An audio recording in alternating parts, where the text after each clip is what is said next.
Bom, telefone. Não, isso aí. Não? Doutor Modesto, eu fiz uma pesquisa hoje no meu Facebook perguntando para as pessoas o que elas achavam pior para o Brasil. Urnas eletrônicas, fake news ou STF? E estou fazendo essa pergunta para você agora. Se você tivesse que me responder, o que você diria? Eu diria que o STF. Porque o... Acertou. A maioria absoluta foi para o STF. O STF, ele é hoje um poder de desestabilização do país e desestabilização institucional do país. Ele está desestabilizando todas as instituições que já estavam, que era o Poder Executivo e o Poder Legislativo. E ele comete as maiores barbaridades, na medida em que ele é o maior inimigo do próprio Poder Judiciário. Ou seja, o Poder Judiciário, dentro do princípio do juiz natural, julga os corruptos, condena ou absolve os corruptos, e o Supremo Tribunal Federal vai lá e desmancha todas as decisões que o tribunal, que o Poder Judiciário estabelece. Portanto, nessa escolinha do professor Raimundo, qual que você, dos juízes, você via com mais resistência, menos simpaticamente? Não é, a questão aqui é o seguinte... Porque o meu eu estou fora. Não, eu estou fora do Toffoli. Estou fora e estou fora. O caso é o seguinte, o problema é esse, quer dizer, a coisa é tão insidiosa que eles ficam culpando a segunda turma, culpando aquele Gilmar Mendes, aquela figura, culpando o petista, o juiz petista, Toffoli, entendeu? O outro lá, o Lewandowski, culpando aquele outro, Aurélio de Mello. E, na realidade, quem é o grande destruidor das instituições no Brasil, o grande criminoso que realmente condena e leva à desmoralização, condena não absolve, e leva à desmoralização do próprio Poder Judiciário, é o Supremo Tribunal Federal, não é a segunda turma, não é o seu Gilmar. Sabe o que o seu Gilmar faz? O seu Gilmar, por exemplo, ele faz as barbaridades lá dentro. Mas não é ele, os outros admitem e é o Supremo que realmente absolve, que dá habeas corpus para aquelas corruptos todos, e é o Supremo que faz. Então, não, a segunda turma que não presta não é a segunda turma, entendeu? É o Supremo Tribunal Federal que, pelas alvarás de soltura que ele emite, certo? Pelas sentenças que ele dá de absolvição, quer dizer, como organismo do Estado, é que é o responsável. Não acabar com essa mamata de dizer que ali tem um pior, tem um melhor. Tem os piores que agem e que capturaram o Supremo Tribunal Federal. São 4 juízes lá dentro que capturaram o Supremo Tribunal Federal como um bando que domina aquilo. E os outros são absolutamente omissos e admitem que seja o Supremo Tribunal hoje um local onde realmente se absolve todos os bandidos do Brasil. E não só a absolvição no sentido de habeas corpus, mas trancam ações, tá certo? Engavetam. Engavetam investigações. Em todos os sentidos, eles penetram na Polícia Federal, na Promotoria Federal, no Poder Judiciário e desmancham todas as medidas que têm sido tomadas contra a corrupção no Brasil. É o Supremo que faz isso, não é o fulano Beltrano. Eu tenho uma dúvida, que eu não sei, você vai me contar. Eles realmente têm constitucionalmente esse poder ou eles assumiram esse poder com a fragilização não, eles não têm esse da poder. justiça? Eles não têm o poder, o poder que eles têm é o poder de criar a paz social, segundo a Constituição e segundo os princípios do Código de Processo Civil e Penal. Eles têm que constituir a paz social, a harmonia social. O que eles fazem? eles simplesmente criam a destruição de toda a paz social, eles criam todos os privilégios que existem, e o Supremo Tribunal Federal simplesmente abusa do poder que tem, desvia-se da finalidade que tem, tá certo? É absolutamente parcial, oportunista e tira, portanto, toda a função constitucional que lhe caberia, está completamente desmanchada. Eu sinto um jogo aí de malícia. Um é o malzinho, sabe aquela história dos dois policiais, em que um é o bandido que faz o bandido e o outro faz o mocinho na hora do interrogatório? Certo. Eu sinto que eles jogam entre si essas culpas de tal maneira a equalizar as suas participações nocivas. Quer dizer, agora sou eu, agora é você. Pô, não pega no meu pé. A última vez. Quer dizer, não existe. Exatamente. Não, e outra coisa, eles fazem um jogo de marketing, que é o seguinte: não, nós somos bonzinhos, é a segunda turma que é ruim. É o Toffoli que é ruim, é aquele Gilmar que é ruim, aquele Lewandowski que é ruim, entendeu? Agora, na realidade não é não. Eles todos são coniventes com a destruição da justiça no Brasil. Qual é a causa disso? Eu entendi, sempre entendi isso. Aliás, é uma coisa interessante. Há 10 anos atrás, ninguém sabia o nome dos juízes do Supremo. Né? Era um poder discreto. Hoje, é que nem numa partida de futebol, o locutor sabe o nome de todos os jogadores. Nós temos hoje uma postura de alergia a essas pessoas e nos sentimos incapazes de mover esse estado de coisas. É uma frustração que desanima a nação.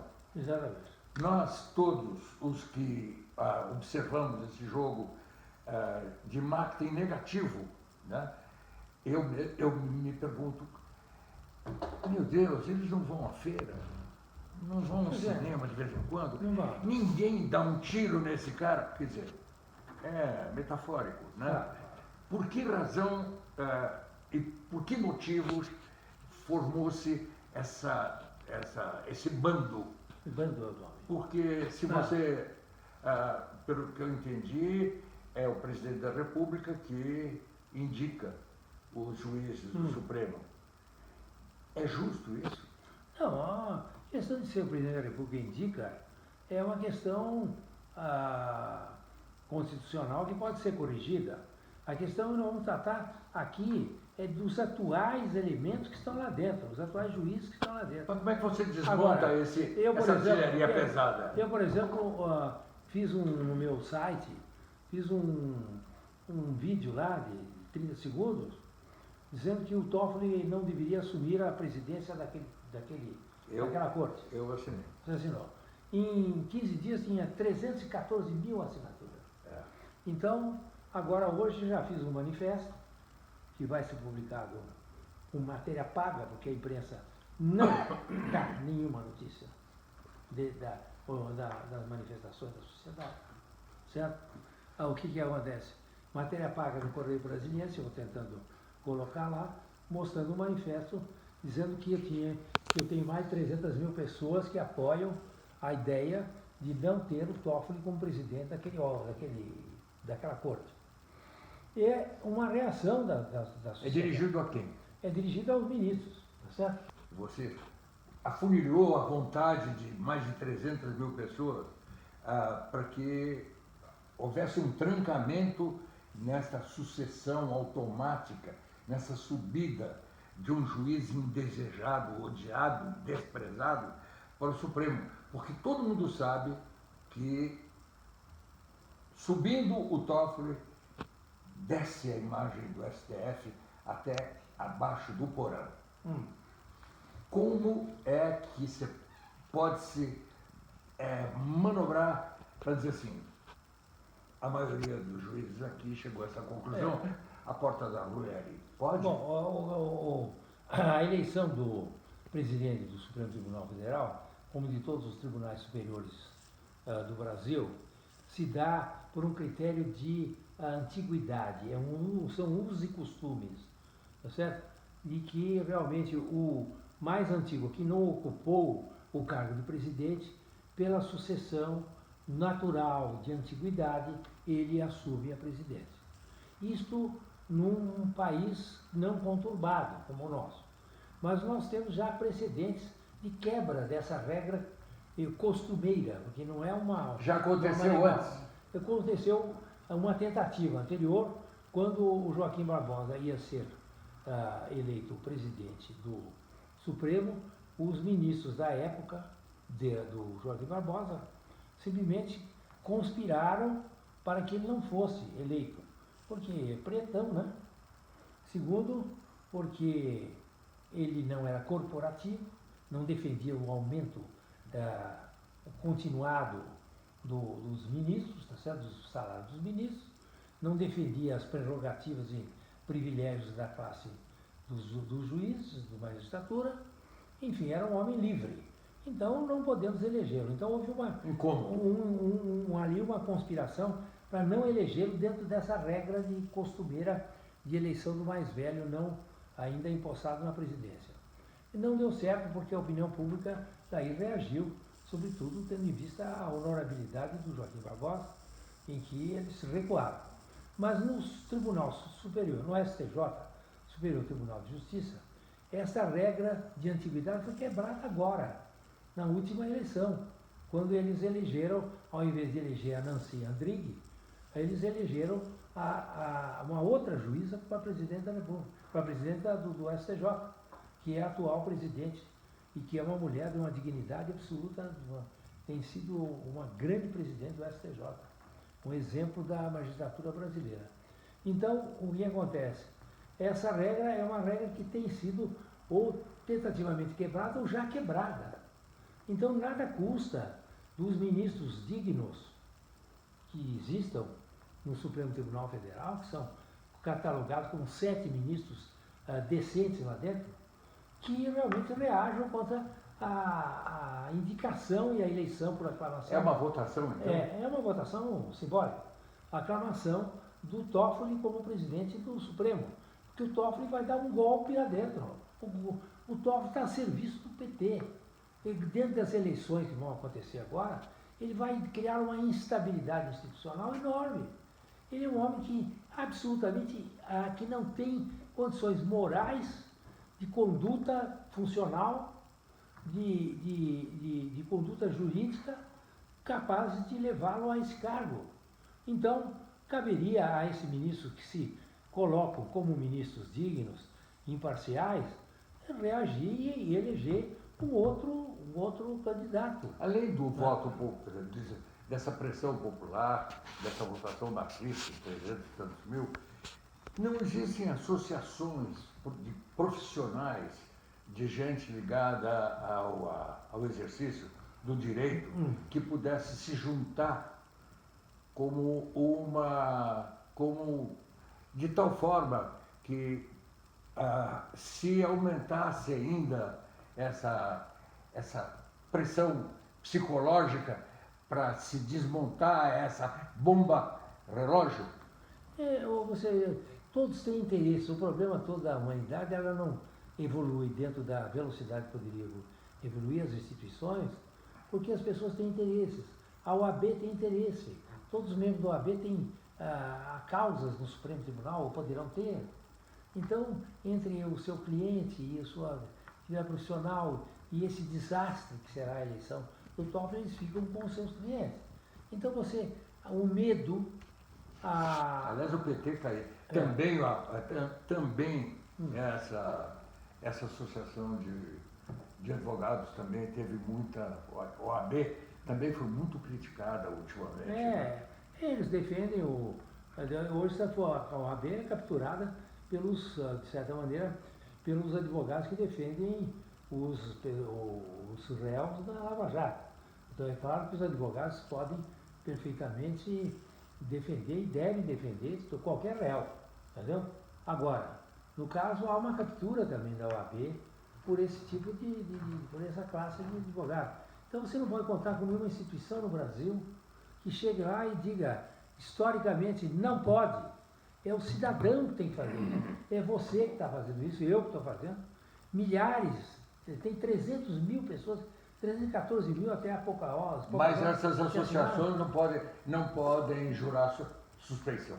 Não, elas não fazem nada, elas têm interesse, os seus membros que constituem a associação têm interesses profissionais que se sobrepõem ao interesse do país, entendeu? É uma coisa terrível. Eu acho que a humanidade é assim, não é que o Brasil é assim, o momento é assim. As pessoas se acovardam e põem o seu interesse antes do interesse público. Se acomodam Se politicamente. acomodam. Né? E com isso vão sofrendo desastres sucessivos. Entendeu? A sociedade brasileira está desagregada. Agora, A crise econômica no Brasil. Agora, sem essa interveniência positiva, saudável, sem essa sanitização do Supremo, o barco está a matroca. Nós temos, num momento de crise e que antecipa até uma confrontação civil. Não é? Você tem juízes que estão quebrando o galho como se faz advogado de porta de cadeia, né? Que quebra o galho e tal. Eu me lembro, uma vez eu atropelei uma criança e estava de moto, a criança saiu antes dos caras, eu atropelei, eu peguei a criança, levei para o hospital das clínicas, fiquei absurdamente afetado por isso e chega o investigador de polícia e diz assim, doutor, deu um problema grave, hein? A gente pode acertar isso. Acertar isso. Eu falei, peraí, amigão, eu trago uma criança, assumo a responsabilidade, nesse meio tempo vem a avó da criança, lamurienta, diz, pelo amor de Deus, o moço não tem culpa, o menino é meio desmiolado, saiu de fora. O cara estava querendo me aplicar uma tragédia. Em cima de uma tragédia desse tamanho. Agora, não é diferente, né? Numa escala, não é diferente do investigador de porta de privada ou que está fazendo um expediente no Hospital das Clínicas e está ali para chantagear. Uma imagem que me ocorre é o Brasil está perdendo sua alma. O STF, simbolicamente, é a alma da nação. Ela interpreta a lei de tal forma que a distribuição de justiça não fique entregue a juízes que não tenham consciência humana e julgamento profissional. Tá certo? Agora, nos Estados Unidos assim também, a eleição se faz dessa maneira. O presidente da República que elege os juízes da Suprema Corte. O juiz da Suprema Corte... E é vitalício como aqui? É vitalício e é um grande questionamento. Nos Estados Unidos, a Suprema Corte é uma questão muito também delicada e muito pouco contributiva para a história institucional daquele país. Na medida em que os presidentes da República, que ou são conservadores ou são liberais, eles elegem por exemplo, se é o conservador, ele indica o mais conservador do mundo para ser coisa. E se ele é liberal, ele põe mais um comunista, mais cubano do mundo lá dentro. Entendeu? Então, para compensar as teses. Então fica aquilo ali também uma questão partidária.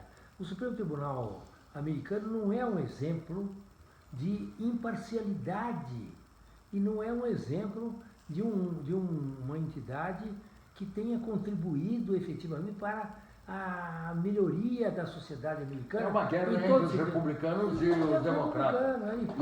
Na verdade, é uma guerra de teses. É quase que o Partido Republicano e o Partido Democrata dentro do Supremo. Mas tinha o mesmo defeito da indicação dos membros do Supremo pelo presidente da República, o que é um erro, que nós limitamos aqui. Tudo que é ruim dos Estados Unidos, nós limitamos. Tudo que é bom, não. Você lembra? Então é uma coisa impressionante. A indicação de ministro supremo pelo presidente da República, no Brasil já provou, como nos Estados Unidos, que é um desastre. E quando Então, por você- exemplo, o Toffoli é um ministro do PT dentro do banco. Agora, O como é que chama? Lewandowski é também um ministro do PT. Entendeu? agora contribui para isso uma coisa como a urna eletrônica. E o único juiz que falou a respeito foi o Toffoli. O Gilmar. E dizendo, olha, não tem dinheiro para isso. Como é que ele fala uma coisa dessa? Ele é bom. Da onde ele tirou? A história- Quem lhe deu o direito de decidir? É. Quando o Brasil inteiro diz, nós não queremos essa urna eletrônica da Smartmatic, é venezuelana, só tem 2 países que usam isso, é Venezuela e Brasil, tira essa merda daí. Ele diz, não tenho dinheiro. É. Aí, não sei. aí você mostra uma caixa de vidro transparente, imagine quantos milhões de dólares custa essa caixa. E uma cédula, está resolvido o problema na França. Mas aqui não, aqui não dá para fazer isso. Aqui eu vou te contar. E nós vamos nos ferrar. A expectativa que nós temos aqui da eleição Fraude. é péssima. Fraude. Fraude total. Fraude. Agora, por que é que o Supremo não cuida do fato prevalente que vai gerar uma mudança do país para a esquerda, de tal maneira nos aproximar de uma Nicarágua, Pois é. sabe? Veja o seguinte, veja. De um Maduro. Nós não queremos isso. Esses caras, como é que eles se dão direito? E como é que a nação não está inerme frente a esse desastre? E nós não podemos fazer nada para desmontar essa armadilha. Mas isso vai represando, chega a um ponto, estoura tudo.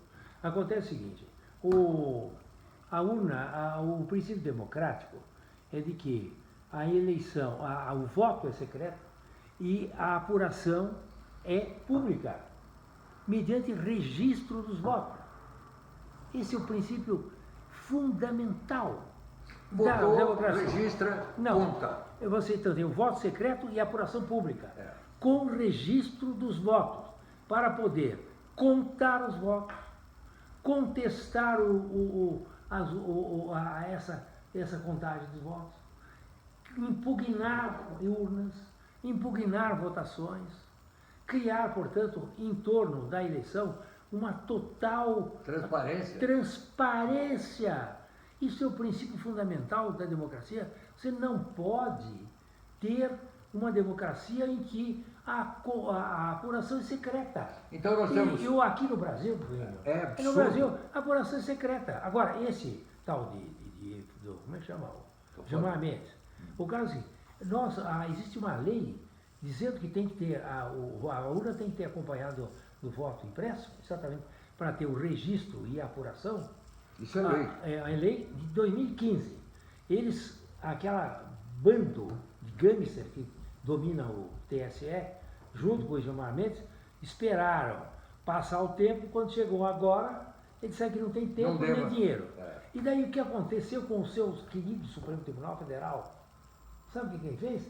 Suspendeu a vigência de uma lei. Você já viu algum Supremo Tribunal Federal suspender a vigência de uma lei?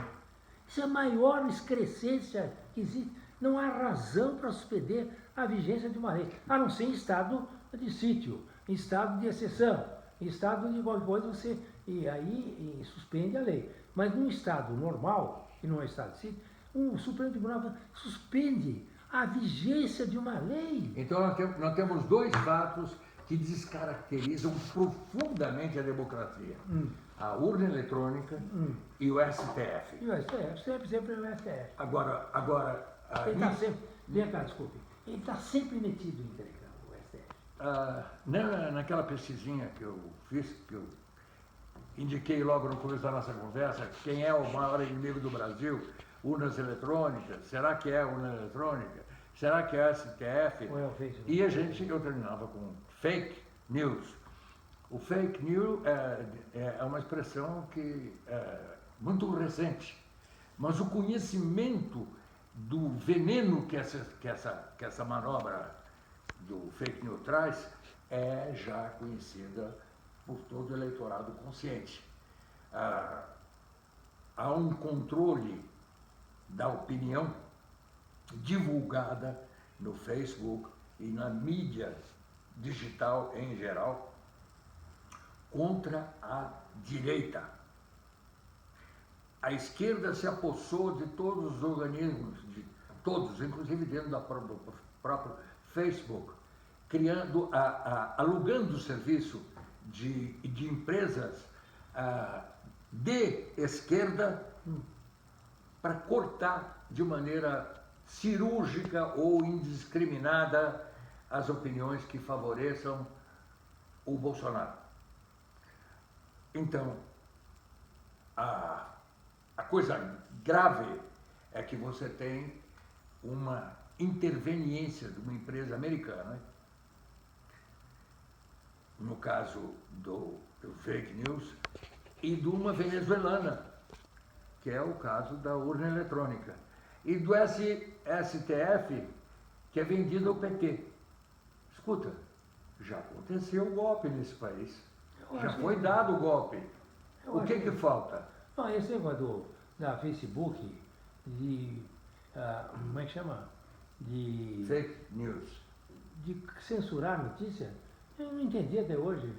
Censura, o jeito que você bota uma notícia lá, censura. Ela corta. Corta. Ela olha só. É o fim do mundo. Né? Só para ter uma ideia.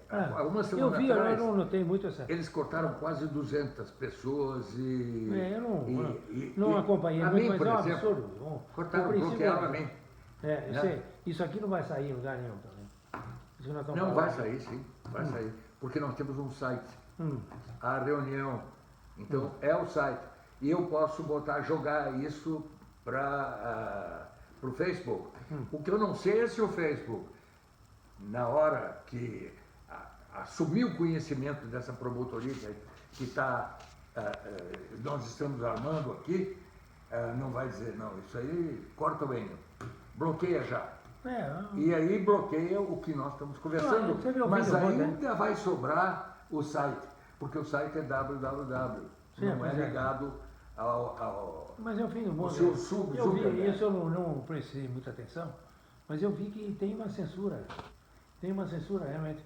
Que a censura é um princípio absurdo. É que você corta a liberdade de expressão. É absurdo. Se o sujeito, por exemplo, faz uma notícia lá que é tendenciosa, ele que responda pela notícia tendenciosa. Agora, você ter um terceiro censurar, então qual é o princípio democrático que existe? Olha, eu tenho um camarada aqui, digo o nome dele ou não? O cara do Ceará? O Joselito, vá. O Joselito, ele disse que lá do Ceará, a situação que está armada é uma cumplicidade entre alguns juízes e empresas que estabelecem esse controle das notícias. De tal forma que em 72 horas, no máximo, qualquer notícia inconveniente é podada das redes virtuais.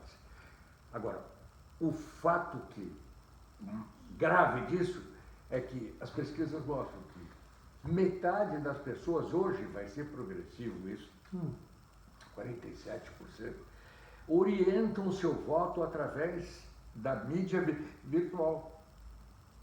Não é através da televisão, do rádio. Não, é mídia virtual. E controlando a mídia virtual, podando, arrancando braços, pernas, cabeça, língua, a liberdade de expressão está sob controle. E você tem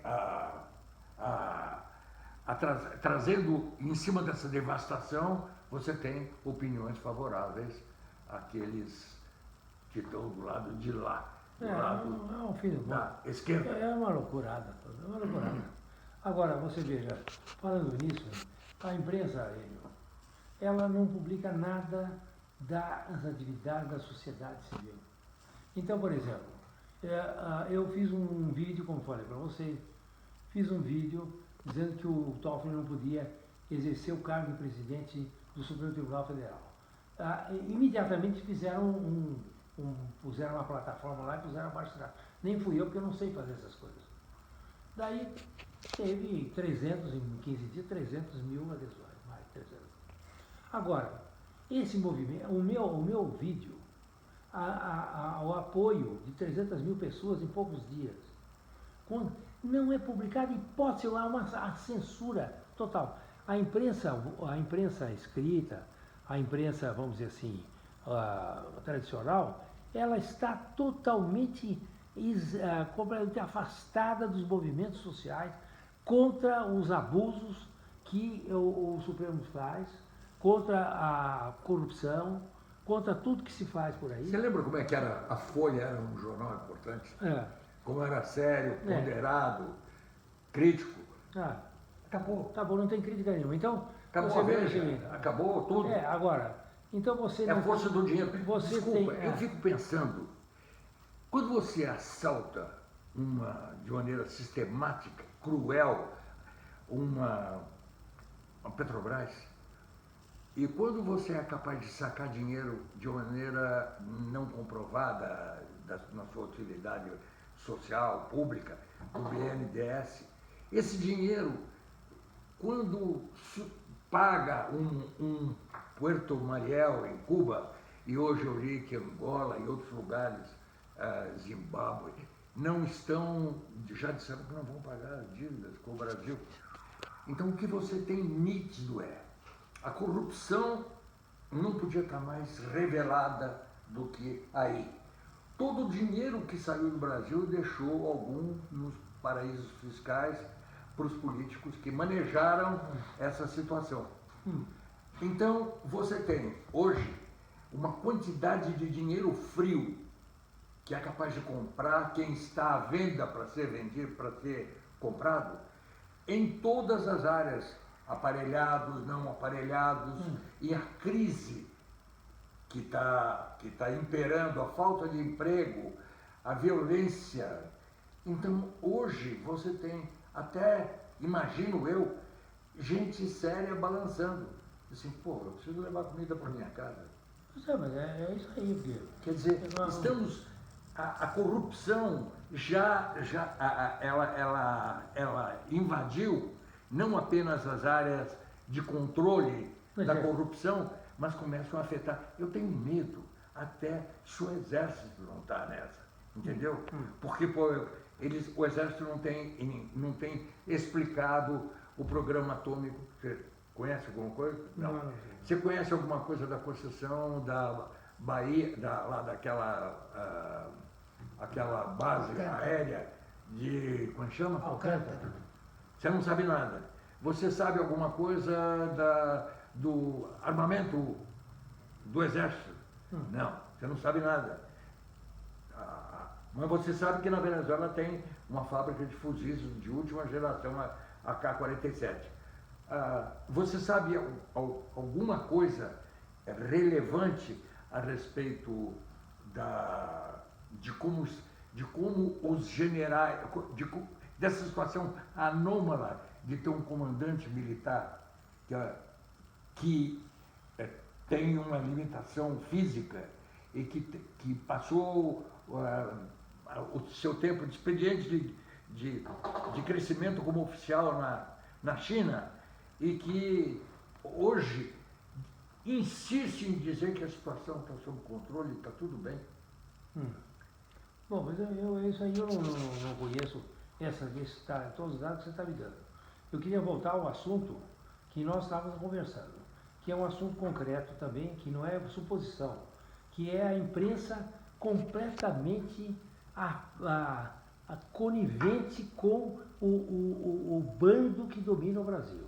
Então, por exemplo, o senhor Geraldo Alckmin, ele fez um acordo com os maiores bandidos do Brasil, que é o seu Ciro Nogueira, aquele outro lá, como é que é o nome daquele? Valdemar da Costa, não sei o quê, e companhia, que são os bandidos totais. O seu Ciro Nogueira tem 10 processos de corrupção na Lava Jato, certo? Então, e a imprensa diz, agora o senhor Alckmin fez um acordo com o Centrão. Quer dizer, como se nós estivéssemos na Suécia, como se tivéssemos a coligação de partidos na Suécia. Quer dizer, não tem nenhuma informação a dar ao público que esse Centrão é nojento, que são composto de criminosos, que o seu Alckmin fez acordo com criminosos para ter tempo na televisão e deve ter pago uma nota enorme com esse negócio que você falou, dinheiro paraíso fiscal, deve ter tudo entrado para a conta do Ciro Nogueira, do tal do Valdemar, não sei o quê.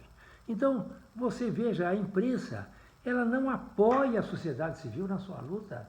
Você pode dizer, a sociedade civil luta, é contra os abusos do Supremo Tribunal Federal, é a favor da Lava Jato, a favor de todas as medidas contra a corrupção. Não dão bola nenhuma. Eles não dão notícia nenhuma. E manobram contra a Lava Jato. Com uma bola contra a Lava Jato, agora, completamente. Mas a sociedade civil não existe para isso, só existe esses políticos tradicionais. Por exemplo, aquele Amoedo. O Amoedo é o candidato lá do Partido Novo. Não dão nenhuma chance para o Amoedo. Eles fazem, como é que chama? A palestra, como é que chama? Mesa redonda com esse político. Não convidam. Quem é fora do esquema, que é o Ciro, que é a Marina, que é não sei quem, que é o Alckmin, papapá, daí eles põem, o resto eles não põem. Quer dizer, então você está falando do fake news, que é uma maneira de censurar a direita, eles censuram a sociedade. A imprensa brasileira oficial, essa tradicional antiga, ela censura a sociedade.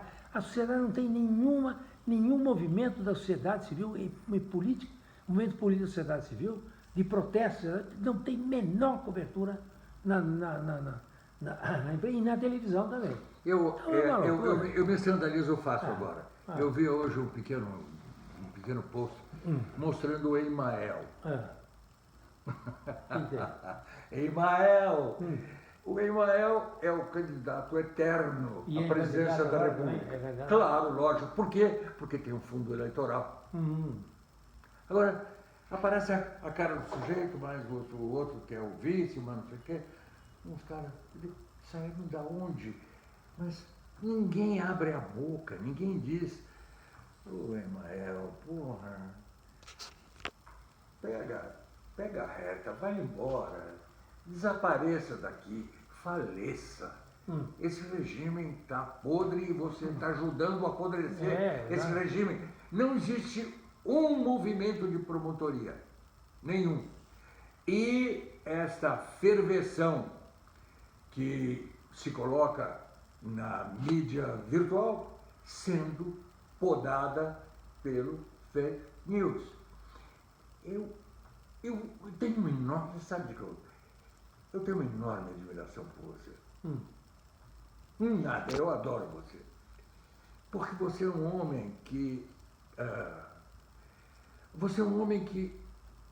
tem uma cabeça de jovem, de idealística, porque a gente relaciona a juventude com uma certa vontade de botar as coisas de maneira melhor para o universo. Há uma bondade intrínseca no ato de viver a experiência da juventude, né?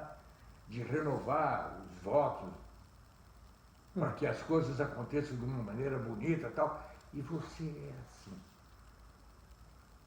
Você é uma esperança para nós. E eu cumprimento você e beijo a tua mão. Obrigado, querido, obrigado. Eu fico muito comovido de você falar isso, que você é um grande brasileiro também. É do coração. Viu? Um grande brasileiro.